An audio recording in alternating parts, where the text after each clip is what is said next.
Good morning, this is Francesca Evans from LymeOnline bringing you this week's top stories from the Lyme Regis area. An elderly man who was hit by a car in Broad Street, Lyme Regis last week has died from his injuries. The man in his 80s from Bristol was seriously injured after being hit by a grey Ford Fiesta exiting the Broad Street car park last Tuesday and was airlifted to Derriford Hospital in Plymouth. He died in hospital in the early hours of Sunday morning. Police are continuing to investigate the incident and have renewed calls for anyone who may have witnessed or caught dashcam footage of the accident, which took place during a particularly busy period in the town centre. Road closures for two of Lyme Regis's summer events have been turned down by Dorset Council.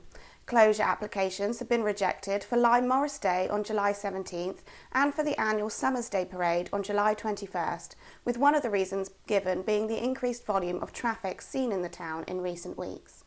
Dorset Council also said the events could be held off the highway and there was not a suitable diversion in place. Both events are still set to go ahead, but in different formats. The decision has been met with criticism from residents who said such events are part of Lyme's culture and heritage. It has also raised concerns about future events, including the annual carnival procession. Former county councillor and army veteran Colonel Geoffrey Brierley has died at the age of 85. Colonel Brierley was commissioned into the Dorset Regiment, later amalgamated as the Devon and Dorsets, and transferred into Para in 1964, serving in Cyprus, Aden and Ghana before retiring in 1988 and taking up the appointment of Territorial Auxiliary and Volunteer Reserve Association Secretary in Northern Ireland. He later retired to Charmouth, where he was very active in local government, representing the Marshwood Vale, including Lyme Regis and Charmouth, as a Conservative on Dorset County Council for 11 years up until 2013. His positions during this time included Cabinet Member for Transport and Vice Chairman of Dorset Police Authority. Lyme Regis Town Council may have to return to using carcinogenic glyphosate, commonly known by the brand name Roundup, to tackle the increasing issue of Japanese knotweed around the town. The issue was discussed at the first meeting of the Council's newly formed Environment Committee on Wednesday evening. Councillors were told that hiring a professional contractor to remove infestations of the invasive plant, including from areas of Langmore and Lister Gardens, could cost up to £10,000, but the Council's own gardeners could do the job for £500 using weed killer glyphosate. The Town Council banned the use of glyphosate on its land in 2019 after several concerns were raised about it being carcinogenic and harmful to wildlife.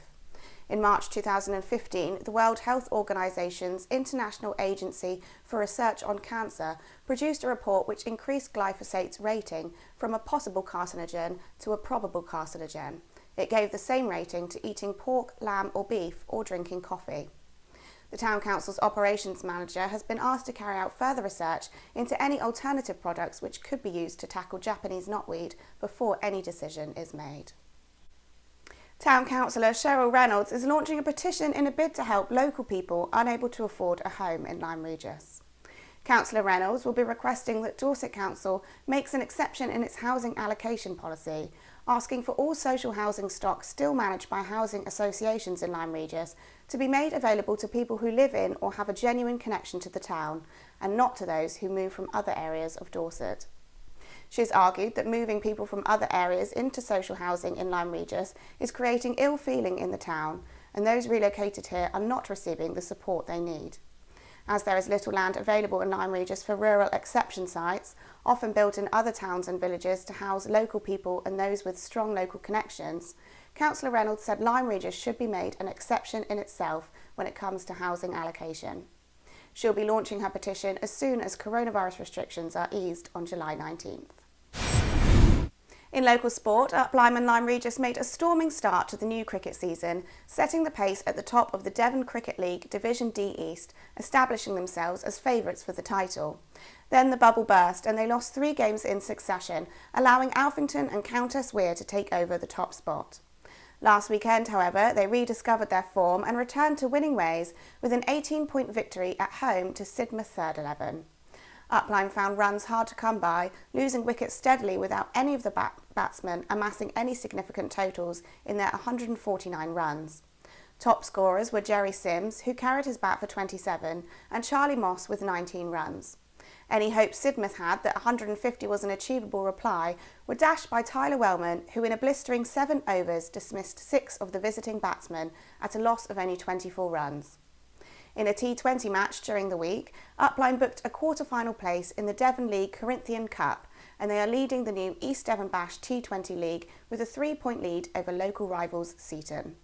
Tomorrow, Upline are away to 5th place Clistheiden in the Devon League and will be looking for a win to continue their challenge at the top of the division. And finally, football fans in Lyme Regis are gearing up to cheer on England in the final of the European Championships on Sunday evening. England will face Italy in the historic match at Wembley, the country's first major men's final since its World Cup victory in 1966. Increasing crowds have been enjoying the championships at Lyme Regis Football Club over the past month, and the Seasiders are planning to pull out all the stops this Sunday for those lucky enough to get a seat. The club will be showing the game on 3 screens inside and outside, with a marquee being erected on the Davy Fort, but places are already virtually full. Let's hope it really is coming home, and have a great weekend.